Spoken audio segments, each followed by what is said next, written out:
Okay, the Enchantress, the wild woman. And so the archetype of the wild woman lands after the mother.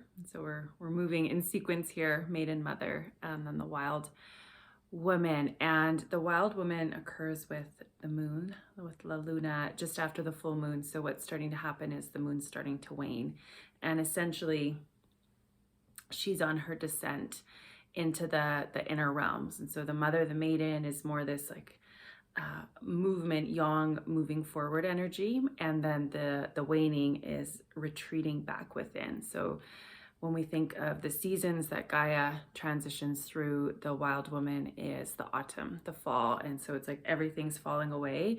The leaves are falling away. What's no longer serving is falling away, so that she, the wild woman, can stand in who she is. And so at this time, we're very fierce in who we are. And the element of the wild woman is the waters. And that's stirred the waters of the womb. And so sacred dance, sensual dance, movement really starts to get the waters within churning. And I always think of Caradwin's cauldron. So we're just moving Caradwin's cauldron as we're in the wild woman. And what she embodies is that sensuality, the sexuality, the emotions. When we think of the waters that are within, it's the emotional realms and what wants to be expressed. And oftentimes in our upbringing, in just in our society, our emotions are often deemed wrong. Don't cry, don't do that, all that kind of stuff. And it still comes up now in our adulthood. And that wild woman, the emotions, like I always think of like the howling wolf, the sacred rage, just like kind of like that, like no energy. This is what I'm available to. This is what I'm not available to. This is what breaks my heart. This is what I like grieve for. That really wild and compassionate side of ourselves in history or through our lineage was deemed as kind of, you're crazy, you're being a lunatic, you're all that kind of stuff. But really it's just that primal instinct, because at our core we're animals, we're animal and angel, we're in a human body that is primitive and very animalistic, in we need to release those emotions, we need to roar, we need to let it out. And that's what the wild woman is calling us to do. So it's the waters, it's the sacral, and so that like fierce energy that's in our body. And so just asking yourself, how do I show up in my wild woman, and where am I really shutting her off? Where does she want to like howl and scream and just be fierce? And that's the invitation there, is to let those screams out, dance animalistic, just let your body guide you with what is being held within, what is pent up, and what is needing to be released. Because if we think of anything, emotions, I'm like screaming's coming up for me a lot right now. When we're holding all of that in, it's just getting bigger and bigger and bigger and bigger. And the wild woman is like, no, like F that. I am going to let this howl. I am going to let this out to create space within my physical form, because anything that is repressed just gets bigger and bigger and bigger. And when we let that go, let that be what it wants to be, then we create space for what wants to move in, what wants to come in. Those dreams, like we're very cyclical beings, so it's all cyclical, where when we move through the crone and then come back to the maiden, it's like, okay, these are the dreams that are wanting to come in. But if we're holding all that stuff inside, there's no space for the dreams, the visions, all that kind of stuff to come in. And the waning part of the moon, or the waning part, the waning archetypes, the Enchantress, the wild woman, the crone, have been repressed by society or shamed by society. We can't be emotional.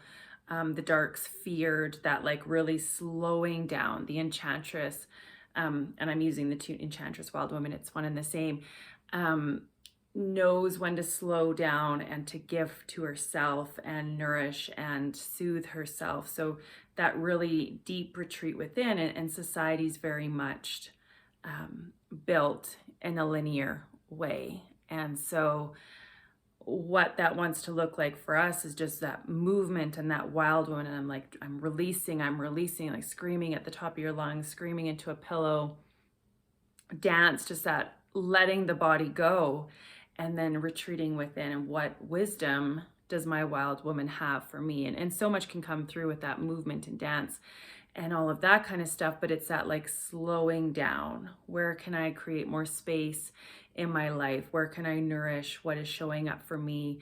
Where can I be with my emotions and sit with my emotions instead of wall, closing them off? And so we're very much in the shadow side of the self as well. The waning of the moon, the darkness is coming in. And so when we don't sit with those emotions and when we don't sit with the wild woman, that all gets repressed. And what that can start to show up as is just anger and jealousy and judgment and just lashing out, very reactive and just impatient. And I need this, I need that, like that almost like clinging, because there's this stuff that is held within that is essentially clinging to us because we're not getting it out. We're not saying what needs to be said. We're not feeling the emotions that want to be released and felt at this time.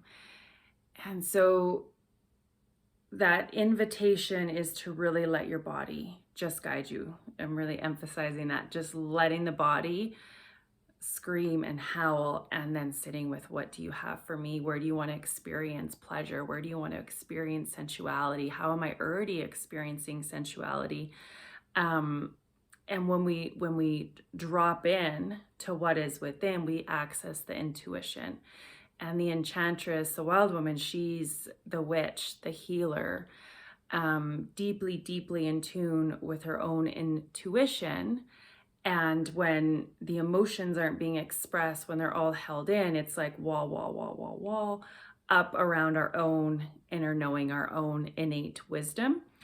And so that freedom, that release, creates space to drop into your own healer. What is it that is here for me right now in this moment? And we go through different rites of passage throughout life that bring us into these different stages. And so the wild woman might come with the children leaving the house, or a death or loss. Essentially, it's like things are falling away, things are leaving. And so when that happens, it creates space. And so the Enchantress allows that death. The wild woman allows that death to happen within. And so at this time, asking what wants to die, and feeling into my body, like, what are my yeses, what are my nos, what am I ready to let go of? And the wild woman is just so fierce in her inner knowing and who she is, that anything that is out of alignment with that, it's okay for it to just fall. It's okay to let it go, because she's journeyed through the maiden, through the mother. She's the sovereign queen that's on her throne, and now she's just letting the things die that are ready to die. And that's such a beautiful gift, when we can let the things die that are ready to die. We can let the things go, because water is moving. It's fierce and it's soft and it's all those different aspects, and it takes things away. It is constantly weaving and moving. And so the wild woman is like, what can be taken away at this time? What can I release? What can I shed? Just like a snake shedding her skin, like what's ready to go. And so those would be the self-inquiry questions, is where am I not expressing my emotions? What emotions want to be expressed? Where is my body? What is my body holding on to? What are my holy yeses and my holy nos? what wants to die, just die, like letting those things go, letting those things go, letting those things go. What is ready to die? And yeah, just sitting with those questions and seeing what comes with that self inquiry. And so the direction of the wild woman is the west, the waters. So anything that you might want to add to represent her on your altar would look like water, mirror. You might have a mirror or an ankh, a mermaid, or something that represents your own inner wild woman. So what she embodies. You might have water from a sacred well or anywhere that's sacred to you, is this reminder, like it's beautiful and necessary to drop into the waters that are within me, into the wisdom that is within my womb.